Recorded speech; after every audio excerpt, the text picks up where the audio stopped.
मार्कडवाडीमध्ये आज जी जाहीर सभा झाली त्या सभेमध्ये सत्ताधाऱ्यांनी विरोधकांवर घणाघाती अशी टीका केली आणि त्या सगळ्या संदर्भात बोलण्यासाठी माझ्यासोबत राष्ट्रवादी युवक काँग्रेसचे प्रदेशाध्यक्ष महबूब शेख आहेत, जे शरदचंद्र पवार पक्षाचे आहेत. माझा पहिला प्रश्न आहे, पडळकरांनी अतिशय खालच्या स्तरावर जाऊन टीका केलेली आहे. सर्वप्रथम सुप्रिया सुळे आणि नातू रोहित पवार यांचा पवारसाहेबांनी राजीनामा घ्यावा आणि मग ईव्हीएमवर बोलावं असं पडळकरांनी म्हटलेलं आहे. असं आहे की मुळात मार्कडवाडी ग्रामस्थांची इच्छा होती की आमचं मतदान चोरीला गेलं आहे आणि आमचं मतदान चोरीला गेलं आहे म्हणून ग्रामस्थानं तहसीलदारला प्रांताला निवेदन दिलं की आमची त्या ठिकाणी मतपत्रिकेवर आमचं मतं घ्यावे, बॅलेटवर. प्रशासन घेत नाही म्हणून ग्रामस्थांनी मतपत्रिकेवर मतदान घ्यायचं ठरवलं. तिथं प्रचंड पोलिसाचा फौज फाटा आणला. त्यांना काही शरद पवार साहेबांनी सांगितलं नव्हतं की तुम्ही ही मागणी करा. ग्रामस्थांचा आक्रोश बघितल्याच्या नंतर एक 4-5 दिवस ग्रामस्थ सारखं सातत्यानं पाठपुरावा करतायत. पोलीस यंत्रणा तिथं गेली आणि मग शरद पवार साहेब हे ग्रामस्थांच्या व्यथा जाणून घ्यायला गेले. आणि आता ही जे 3 चांडाळ चौकडी, ही माकडं 3 गेली तिथं, तर यांनी ग्रामस्थांना त्या ठिकाणी विचारायला पाहिजे होतं की खरंच तुमचं मतदान चोरीला गेलंय का, कसं गेलंय, हे अपेक्षित होतं.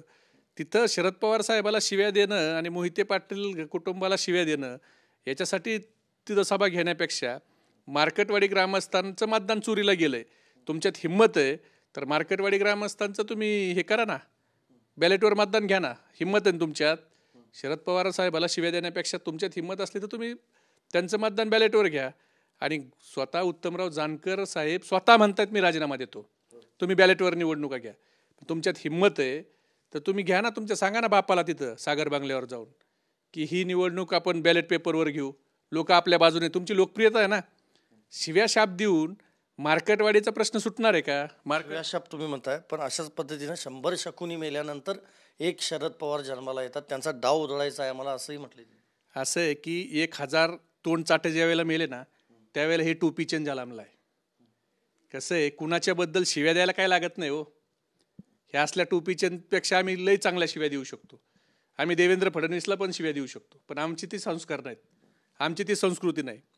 महाराष्ट्राच्या मुख्यमंत्र्यांनी हे असले हे तोंड सोडून भोंगणारे जे आहेत ना, हे त्यांचे पाळलेले श्वान हे आवरा.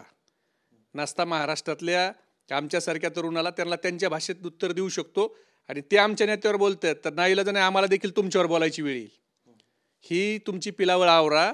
ह्यांना काय मंत्रिपदाचा तुकडा बिकडा पाहिजे असेल तर बघा, त्याच्यासाठी ते शरद पवार साहेबांच्यावर लेवल सोडून भोगतायत का? तुम्हाला हे मान्य आहे आणि तुम्हीच त्यांचा बोलावता धनी तुम्ही आहेत का? तुम्हाला हे मान्य आहे का? हेच आता देवेंद्र फडणवीसांनी आणि चंद्रशेखर बावनकुळे यांनी सांगावं. आमच्याच कोंबड्यानं बाग दिली पाहिजे असं शरद पवारांचं म्हणणं आहे, पण त्यांचा कोंबडा हा देवाभाऊंनी कापून खाल्लेला आहे अशी टीका झाली आहे. ही टीका केली आहे पडळकरांनी.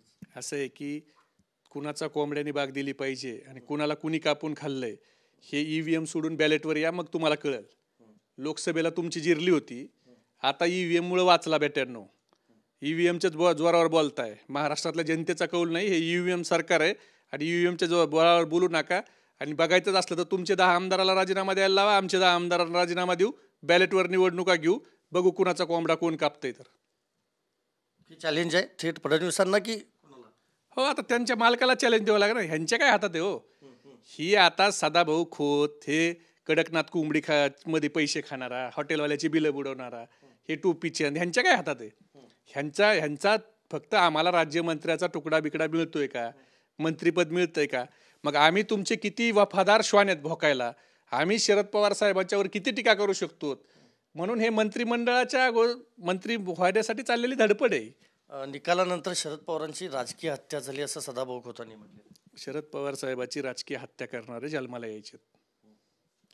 असं आहे की शरद पवार साहेबाला ह्या महाराष्ट्रानं 55 वर्ष साथ दिलेली आहे. ह्या शरद पवार साहेबाचे 10 पैकी 8 खासदार ह्याच लोकसभेत निवडून दिलेत लोकांनी. आणि आजही शरद पवार साहेबाच्या पक्षाला 72 लाख लोकांनी मतदान केलं ईव्हीएम मॅनेज असताना. त्यामुळे शरद पवारांची राजकीय हत्या बित्या, सत्ता येते जाते, पण ही सत्ता ही तुम्ही लोकप्रियतेतून मिळवलेली नाही. ही जर तुम्ही लोकप्रियतेतून मिळवली असती तर आम्ही मान्य केलं असतं, पण हे लोकांनी दिलेला कौल नाही, हे ईव्हीएमने दिलेला कौल आहे. आणि तुमच्यात हिंमत येतं, तुम्ही मार्केटवाडीला नेमकं कशाला गेला? तुम्ही एखाद्या माणसाला विचारलंय का तुझं मत काय आहे? शिव्या शाप देण्याने मार्केटवाडीचा लोकांच्या भावना त्या संपणार नाहीत. शिव्या शाप देण्यापेक्षा त्याच मार्केटवाडीला विचारा, तुम्ही तुतारीला मतदान केले का कमळाला मतदान केले. आणि अजून तुमच्यात हिंमत आहे, तुम्हाला वाटतंय शरद पवार साहेबांची राजकीय हत्या झाली ना, तुमच्यात हिंमत आहे तर त्याच माळशिरस तालुक्यातल्या जनतेची इच्छा आहे, त्या मार्केटवाडीच्या जनतेची इच्छा आहे, त्या मार्केटवाडीलाच फक्त तुम्ही बॅलेटवर मत करून द्या. तुम्हाला दूध का दूध पाणी का पाणी कळल. आणि कुणाची लायकी काय ही मार्केटवाडीतली जनता दाखवून देईल. तुम्ही काय उगा आता उचलली जीप लावली टाळ्याला. हे आता सत्ता आल्यावर जे सुळसुळाट झाला श्वानाचा, हे आता थोडे दिवस मंत्रिपदाच्या याच्यासाठी लालसेपोटी आपलं लाळ घोळत चाटतायत.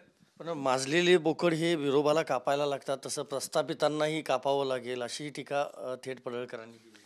असे माजलेले बोकडं कापावं लागतात बिरोबाला, तर अगोदर हे 2 बोकडं कापले पाहिजेत, खोत आणि पडळकर. आणि प्रस्थापित जर कापायचे आहेत तर विखेपासून सुरुवात करायची, गावितापासून सुरुवात करायची, महाडिक कुटुंबापासून सुरुवात करायची, शिवेंद्र बाबा, उदयनराजे, कोणत्या प्रस्थापिताला कापायचंय नेमकं ह्यांनी ठरवावं आता. अगदी धन्यवाद. तर कोणत्या प्रस्थापिताला कापायचं हे आता त्यांनीच ठरवावं असं खरं तर आव्हान महबूब शेख यांनी दिलेलं आहे. व्हिडिओ जर्नलिस्ट विनोद कुमारसह मी संदीप राजगोळकर, TV9 मराठी, नवी दिल्ली.